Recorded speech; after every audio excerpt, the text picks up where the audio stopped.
আসসালামু আলাইকুম। আমি আসিফ আহমদ মাসুদ। আমি এই কুষ্টিয়ারই সন্তান। আমার বড় হওয়া, বেড়ে ওঠা সব কিছুই কুষ্টিয়াতে। আমি বেশ কিছুদিন যাবৎ লেখালেখির সাথে জড়িত। এই টুকটাক লেখালেখি করে এগোতে এগোতেই আমার 3টি বই প্রকাশিত হয়েছে। 2022 অমর একুশে বইমেলাতে আমার প্রথম উপন্যাস সায়াহ্ন প্রকাশিত হয়। 2023 অমর একুশে বইমেলাতে প্রকাশিত হয় আমার দ্বিতীয় উপন্যাস জল জ্যোৎস্নার দিন। তারই ধারাবাহিকতায় এবারের বইমেলাতে প্রকাশিত হলো আমার সেই বসন্ত এই বসন্ত বইটি, যেটি জ্ঞানকোষ প্রকাশনীর 12 নম্বর প্যাভিলিয়নে পাওয়া যাচ্ছে। আমার প্রথম উপন্যাস সায়াহ্ন পাওয়া যাবে জাগৃতি প্রকাশনীর 155, 56 এবং 57 নম্বর স্টলে। আমার দ্বিতীয় উপন্যাস জল জ্যোৎস্নার দিন, এটি পাওয়া যাবে অন্যধারা পাবলিকেশনের 461 এবং 462 নম্বর স্টলে।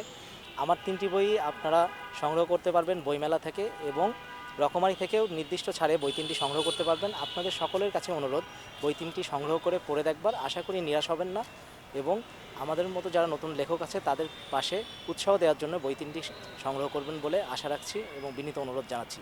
ধন্যবাদ সকলকে।